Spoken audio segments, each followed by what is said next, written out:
Everyone, আমি Dona. Welcome to my ডোবিস blog. তোমরা কেমন আছো? আমি খুব ভালো আছি। আমার থাম্বনেল দেখে নিশ্চয়ই বুঝতে পেরে গিয়েছো যে আজকে আমাদের একটা বিয়ে বাড়ির ইনভাইট ছিল, তো সেখানেই আমরা চলে এসেছিলাম। এখানে আমাদের ফুল ফ্যামিলির ইনভাইট ছিল, তাই জন্য সবাই মিলে চলে এসেছিলাম। এই যে আমার দিদাই এদিক ওদিক ঘুরফের করছে। দিদা তো সকালবেলায় চলে এসেছিল, সবারই সকাল থেকে ইনভাইট ছিল, বাট আমি যেহেতু অফিসে গিয়েছিলাম তাই আমার অনেকটা লেট হয়ে গিয়েছিল, তাই আমার সঙ্গে বাকিরা এসেছিলো। দিদা অনেক সকালে চলে এসেছিল। তো আমি দেখো এই লুকসটা সেজে একদম চলে এসেছি। এই যে আমার ভাই এখানে একদম ইন্ট্রো দেওয়ার জন্য তৈরি হয়ে গিয়েছে। তো আমাদের লুকসটা কেমন লাগছে তোমরা কমেন্ট বক্সে জানিও। আর আমরা সত্যি বলছি অনেকটা ফান করেছি, আর আমাদের ব্লগটাতে নিশ্চয়ই তোমরা বুঝতে পারবে যে আমরা কতটা মজা করেছি।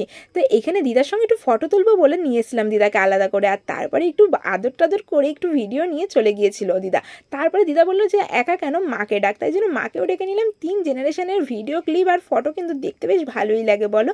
আর এখানে ভাইয়ের ফটোগুলো কয়েকটা তুলে দিচ্ছিলাম। এরকম শাড়ি পরে নিচে বসে ফটো তুলতে একটু অসুবিধাই হয়, কিন্তু ফটোগুলো ভালো আসলে কিন্তু দুঃখগুলো আর দুঃখ থাকে না।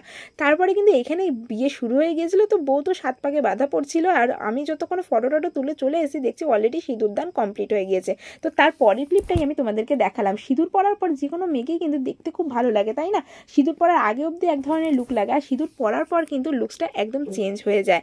তো আমি ওখানে যখন বিয়ে কমপ্লিট হচ্ছিল ততক্ষণ আমি এদিকে স্টার্টারের দিকে চলে এসেছিলাম, কারণ স্টার্টারটা যদি এখন থেকে শুরু না করি তাহলে কিন্তু আমি মেন কোর্স খেতেই পারবো না।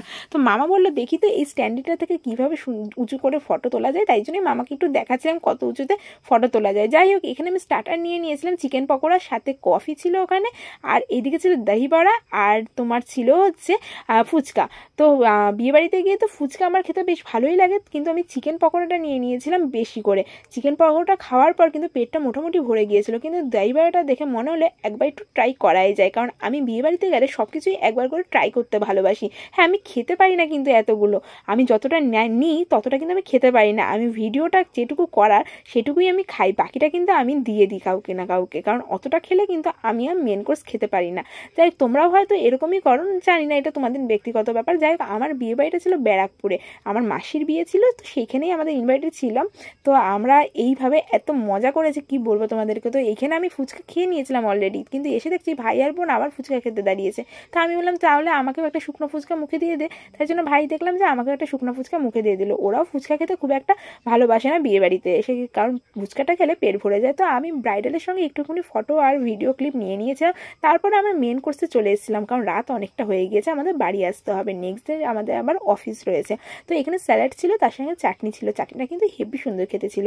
আর এখানে ফিশ বাটারফ্রাই ছিল, খেতে হেভি ভালো হয়েছিল কি বলবো তোমাদেরকে। এখানে বাটোরা ছিল, আর তার সঙ্গে চানা মশলা ছিল।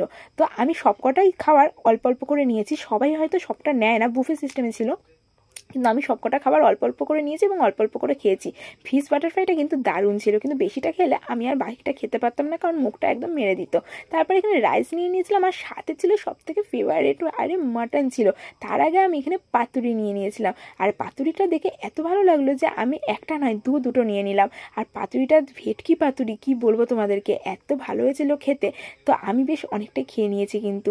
আর তারপরে রাইসটা কমে গিয়েছিলো বলে আরেকবার রাইস নিয়ে নিলাম, তার সাথে মাটন নিয়েছিলাম। মাটনটা দেখেই তো বেশ লোভ লাগছিল, তাই জন্য বেশ ভালো করে মাটনটা নিয়ে দেখো এরকম এত সুন্দর একটা পিস আমার পাতে পড়েছিল, একদম চর্বি একদম থলথলে।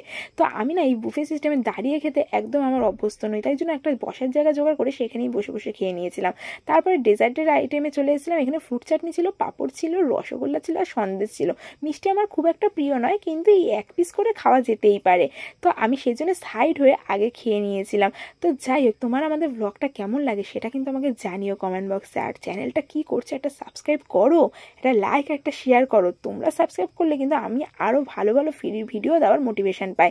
তো লাস্টে দেখছি যে এখানে হুক্কা রয়েছে, হুক্কাটাও টানলাম। আমি এই ফার্স্টবার হুক্কা টানলাম, আমার কিন্তু একদম অভ্যাস নেই, সেটা নিশ্চয়ই তোমরা ভিডিওটা দেখেই বুঝতে পারছো যে আমি নিচ্ছিলাম, ধোঁয়াই বেরোচ্ছিল না। তারপর উনি বলে দিল কীভাবে নিলে ধোঁয়াটা বেরাবে, সেইভাবে আমি চেষ্টা করছিলাম, কিন্তু পুরোপুরি পারিনি। যাই হোক, লাস্টে মকটেল ছিল, মকটেলের একটা স্টল ছিল, তো লাস্টেই আমি খেলাম যাতে খাবারটা হজম হয়ে যায়। এত কিছু খেয়েছি, দেন আমি চলে গেলাম। চলো টাটা।